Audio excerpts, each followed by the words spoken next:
So you might be wondering, Chris, why is everything not all pretty? Why'd you not make the set, the kitchen, look nice before the video? Well, you must know, I walked out here and the sink was overflowing onto the ground and overflowing from the dishwasher because the garbage disposal was clogged, and it was all, I already set everything up, and then I walked into my room really quick just to double check the recipe to make sure I knew what I was doing, and everything went to shit, but I wiped it all up, cleaned everything, unclogged the sink. So there's a towel down there because that was leaking. That shouldn't be leaking anymore. I'm making an oyster pancake. If you're wondering, I'm not a big oyster guy. I don't really like oysters that much. Also, there's supposed to be 10 ounces of oysters in this.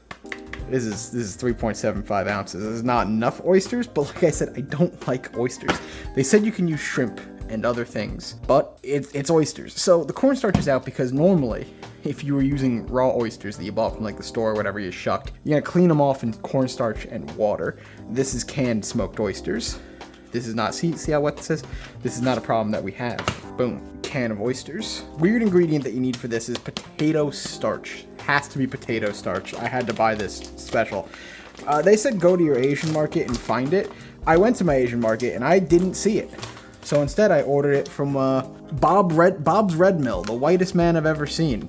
To your good health. Thanks, Bob. Now you might be asking yourself, Chris, if I buy potato starch for this oyster pancake, what do I do with it later? I don't know. That's your problem and my problem, because I don't know what I'm going to do with this after I'm done with this. But for now, grab a half cup's worth into a bowl. That was a little bit less than a half cup. Just into a bowl. Now, turn your sink on to the point where you can get a tablespoon of water into a tablespoon measuring cup thingy. Now you're going to add in 6 tablespoons of water, ever so slowly. You really could just use, what is that, a quarter cup and then an eighth of a cup if you were smart. Because 4 tablespoons is a quarter cup, just a heads up. Just a heads up if you didn't know that. Pretty sure I don't have an eighth of a cup over there though. And you're gonna mix it on up. And maybe this water shouldn't have been warm because boy oh boy is this getting viscous. I would recommend using cold water. This probably works a lot like cornstarch where once you heat it up, it becomes like oobleck. Here, look at that. But you're gonna wanna mix it on up, get it all integrated. I'm gonna recommend using cold water and make it easier, but it's mixing. It's mixing, it's not clumping. Now grab your green onion. Oh, you don't need this many. Just grab like maybe these 2. I'll save the rest for the other dish that you're gonna cook tonight probably because you're not gonna eat this. That's being rude.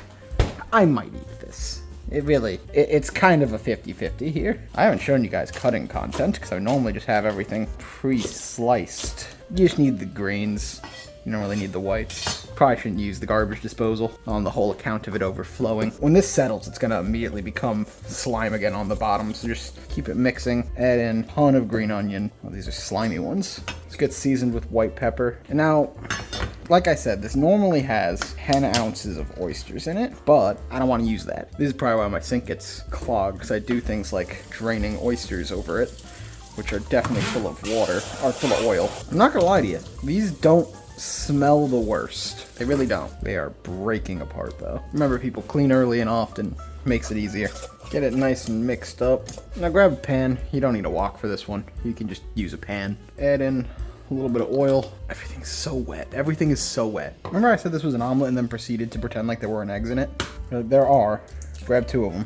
Oh, also, I don't know why none of the recipes that I saw say to salt it. Maybe because oysters are already kind of salty. But I don't care. I throw a little bit of salt in. God, I want to add 5 spice so bad.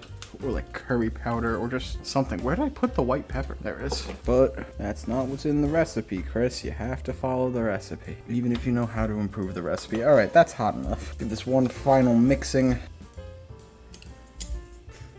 Get it on into the pan. That was not hot enough. That should have started sizzling. Mistakes have been made. Now, some people have been calling this a pancake. Some people have been calling this an omelet. I'm not going to name names. I'm not going to say that I've called it both different things both times.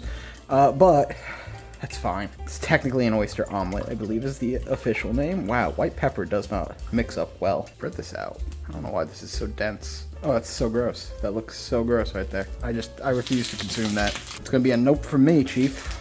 Not doing that.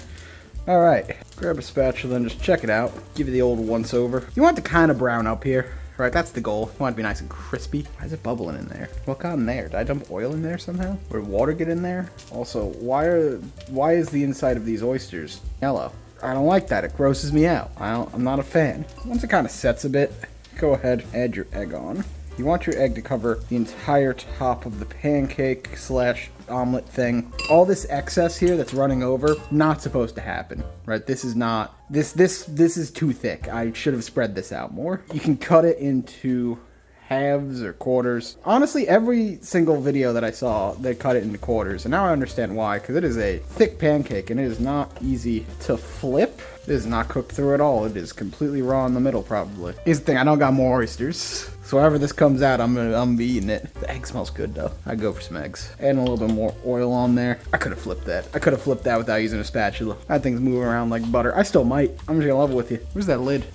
You shouldn't have to lid this. I just don't trust it being cooked all the way through. I just don't. I don't know if there's anything wrong with eating raw potato flour, but actually we should probably give this a flip around. Watch me do it. Ooh. Didn't do it successfully. I got 2 of them, 50% on 4 pieces. Pretty damn good. Tell me I'm wrong, or don't. I don't know if I can emotionally handle that. You want to flip it several times. Why? I don't know. You want to be brown on both sides. It's not brown enough on this side, in my opinion. We're flipping it again. This side looks nicer too. This is probably gonna be the presentation side. What's happening in Roku City? Godzilla is attacking Avengers Tower back there. Daily Planet's vibing out. King Kong looks like a robot though. Robot King Kong. Somehow the Seattle Space Needle's there too. We got some planes. Nothing too out of the ordinary for Roku City right now. And that's it. These got out of place somehow, right? Because this cannot be how it looked. Or maybe it is. I don't know, maybe it's just wacky. Grab your froggy plate. It is required to have a froggy plate if you're eating this. It's like, look at how perfect it is on the froggy plate. Now, you're supposed to eat it plain. Doesn't look good for a photo, though. And I saw some people throwing sriracha on there. Here's the thing. There's a 50% chance that you clicked on this video exclusively to know what this tastes like. It's kind of gummy. There's a lot of oysters in this bite. Do I want this bite? Yeah, I guess. Cheers. Okay. Alright. It's not that bad. The fishy flavor coming through is a little weird for me. It's very chewy, which I heard it's supposed to be very chewy. I didn't get much sriracha on that bite. I feel like if I got more, it would be better. See, but at this point, I feel like I'm just going after the egg. Green onion doesn't really come through. It's got a fishy aftertaste, and like you can see how gelatinous and chewy the pancake is just from me pulling on it. Look at that. Look at that goo. It's not bad. It's not for me, which is fine. Things can't be for everyone. I think this would be good, actually, if I used not oysters. I'm just gonna be real with you. If I put something else in here, I'd probably really like this dish. All right, we got one left. One dish left for China, and that is Szechuan. So I will see you guys on the next video.